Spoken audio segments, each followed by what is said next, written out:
America के माननीय राष्ट्रपति जो बाइडेन साहब ने प्रेस कॉन्फ्रेंस करके बोले जो हमने सत्ता नई पीढ़ी को सौंप दी। जो बाइडेन साहब, अमेरिका के माननीय राष्ट्रपति जो बाइडेन साहब ने कहा हमने आने वाली पीढ़ी के लिए हमने सत्ता सौंप दी और हम राजनीति से अब अलग रहेंगे। यह उनका उद्गार, हम उनकी उद्गार का स्वागत नहीं करते हैं, उनकी विचारधारा का हम स्वागत नहीं करते हैं। आप अस्वस्थ थे और आप बराक ओबामा पूर्व राष्ट्रपति ने कहा कि आप चुनाव हार जाएंगे और इसलिए आपको चुनाव नहीं लड़ना चाहिए। यह ठीक है, लेकिन अगर आपने नई पीढ़ी को सत्ता सौंपने का ही मन बना लिया तो भी स्वागत है, लेकिन नई पीढ़ी राजनीति में आएंगे ही, नई पीढ़ी ही आगे देश का, किसी भी देश का सत्ता में काबिज होते हैं। उनको ही विरासत में मिलता है। जब बूढ़े व्यक्ति जब रिटायर कर जाते हैं तो उनको नई पीढ़ी को ही जवाबदेही मिलता है। यह तो स्वाभाविक बात है और डेमोक्रेसी में भी यही बात है। लेकिन जो बाइडेन साहब ने जो उद्गार व्यक्त किए, लेकिन उनका साथ जो आज अमेरिका का जो स्थिति है, पूर्व राष्ट्रपति ट्रंप पर हमला होता है, एक बार हमला हुआ, उनको कान में गोली लग गई, भगवान का, जीसस क्राइस्ट का कृपा था जो बच गए। लेकिन देश विरोधी ताकत अमेरिका में भी मौजूद है और चाइना और पाकिस्तान का आतंकवादी अमेरिका को भी तहस नहस करता है। जो जापान में पूर्व प्रधानमंत्री को गोली मारी गई थी चुनाव के समय, आज ट्रंप साहब को साथ जो हो रहा है, दूसरी घटना भी हुई, उसमें अपराधी छुरा लेकर के हमला कर रहे हैं दूसरे व्यक्ति पर। वह ट्रंप साहब के आवास से या उनके सभा स्थल से 1.5 किलोमीटर दूर पर था। अपराधियों को पुलिस ने गोली मार दी, लेकिन जो हिंसा आंतरिक समस्या में बन रहा है, उसके लिए कहीं न कहीं चाइना जिम्मेवार है, पाकिस्तान जिम्मेवार है। मैंने पहले ही कहा था को अमेरिका का जो आंतरिक समस्या है उसके लिए पाकिस्तान और चाइना जिम्मेवार है। उसके नागरिक वहाँ पर रहते हैं, देश विरोधी तत्वों को वह समर्थन करते हैं। अमेरिका का व्हाइट हाउस ने एक विज्ञप्ति जारी कर कहा कि भारत में आप अपने देशवासियों को, अमेरिका के देशवासियों से अपील किया कि आप भारत में जम्मू कश्मीर और मणिपुर नहीं जाएं। व्हाइट हाउस ने आदेश जारी कर कहा कि अमेरिका के नागरिकों को एडवाइजरी जारी करते हुए कहा कि आप मणिपुर और भारत में मणिपुर और जम्मू कश्मीर नहीं जाएं, उनसे वहाँ जाने से बचना चाहिए। यह बात आपने बिल्कुल सही कहा, लेकिन इस परिस्थिति में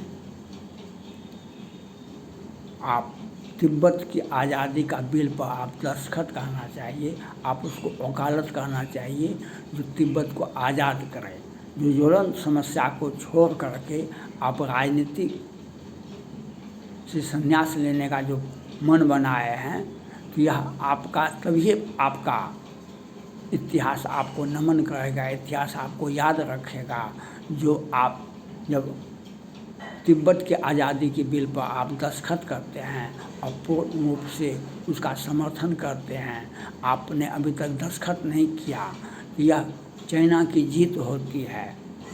आप देश के बड़े मुद्दे को छोड़ करके, अंतर्राष्ट्रीय मुद्दे को छोड़ करके राजनीति से संन्यास ले लेना, ये कोई बहुत बड़ी जिम्मेवारी का काम नहीं हुआ। ये अमेरिका के इतिहास में यह पहली घटना होगी जब आप देश के वर्तमान राष्ट्रपति जो revolution of freedom of Tibet के बिल पर को पास करवाया, उस पर दस्तखत नहीं हुआ और उसका वकालत भी नहीं हुआ, उसको लागू भी नहीं किए, चाइना पर कोई कार्रवाई भी नहीं किए।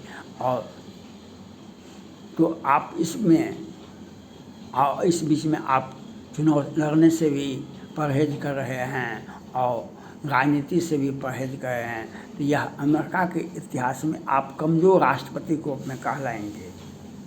आने वाली पीढ़ी आपको एक कमज़ोर राष्ट्रपति के रूप में आपको याद रखेंगे। आप तभी मजबूत राष्ट्रपति कहलाएंगे जो आपके वारिस को, आपके बेटे को भी राजनीतिक विरासत मिलेगा। वह तभी मिलेगा जब आप स्ट्रॉन्ग विल के साथ, मजबूत इरादे के साथ आप चाइना का जो विस्तारवादी नीति है उसको तोड़ देंगे।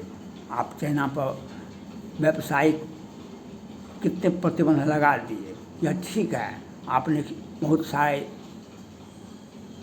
आयातित सामान पर, चाइना के आयातित सामान पर आपने टैक्स बढ़ा दिया, यह अच्छी बात है।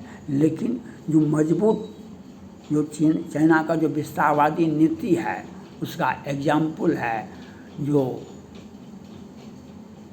तिब्बत की आज़ादी।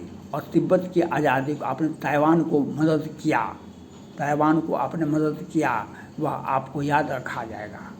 आपने जिस डिप्लोमेसी से आपने ताइवान को आज़ादी दिलाया वह आपको याद रखा जाएगा।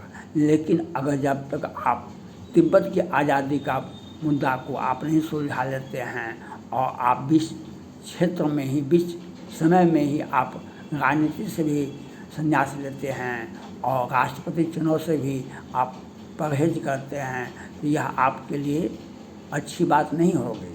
अब अमेरिका के इतिहास में आप एक कमज़ोर राष्ट्रपति के रूप में जाने जाएंगे। यह बात आपको सोचना और समझना पड़ेगा। इसलिए मेरा मानना है कि revolution of Tibet, freedom of Tibet को आप तिब्बत को आज़ादी दिलावें और अपने कार्यकाल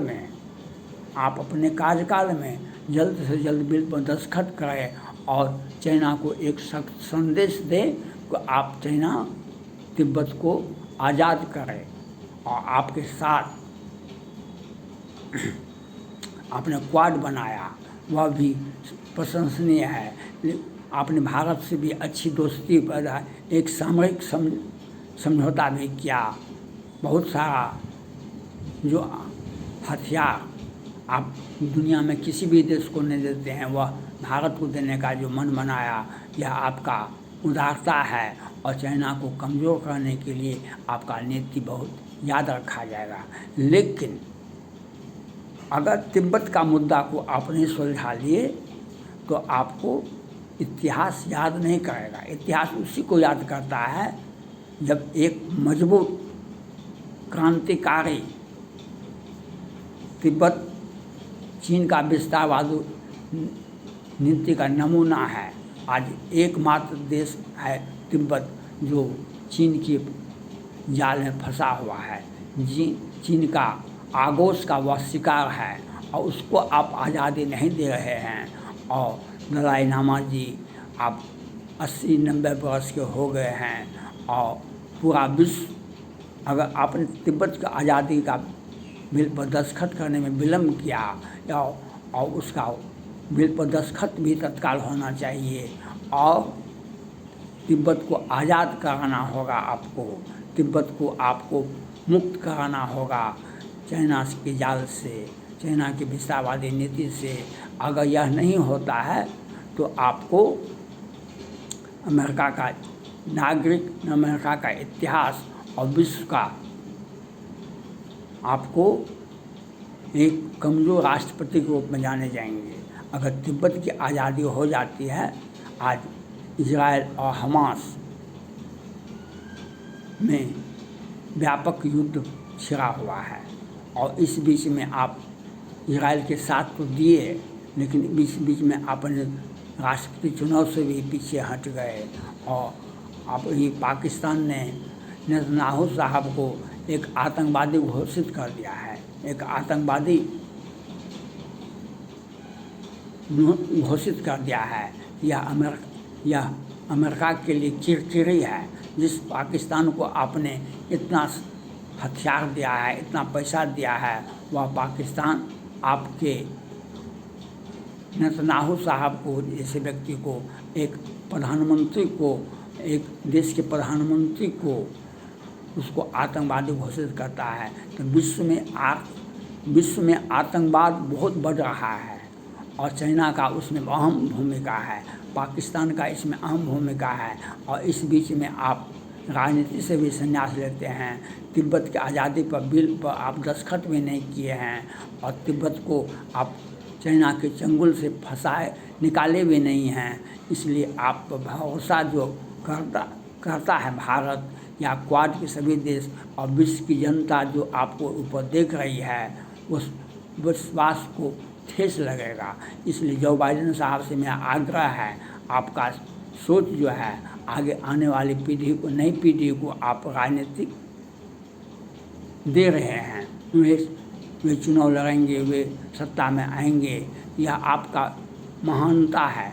लेकिन महानता तभी होती है जब आप कठोर निर्णय लेकर के आप चाइना को की जाल से तिब्बत को आज़ाद कराते हैं और चाइना को एक सख्त संदेश देते हैं, जो उसकी विस्तारवादी नीति को आप तोड़ देते हैं और आपके आने वाली पीढ़ी को यह अमेरिका के इतिहास में एक मील का पत्थर साबित होगा और आप एक मजबूत राष्ट्रपति के रूप में जाने जाएंगे।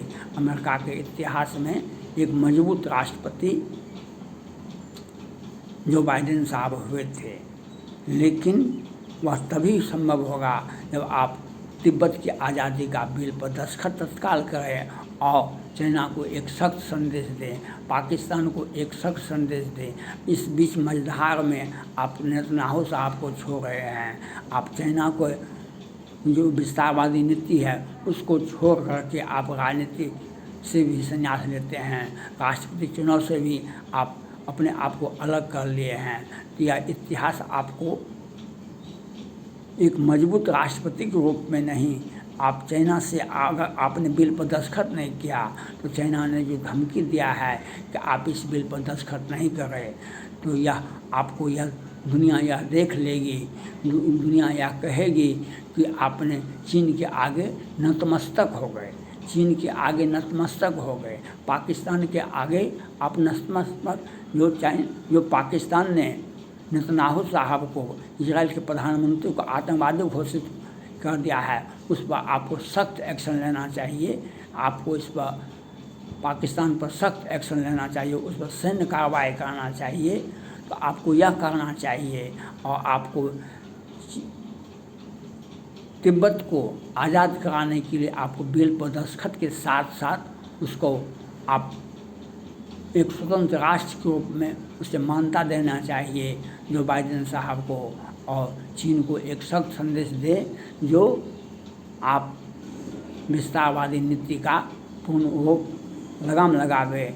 अगर आप बीच मझधार में आपने वियतनाम की समस्या हो या फिलीपींस की समस्या हो या दक्षिण चीन सागर की समस्या है या भारत और क्वाड जो आपने बनाया, उसका एक ही मकसद है, चाइना को हम तहस नहस कर दें, चाइना पर सख्त कार्रवाई करें।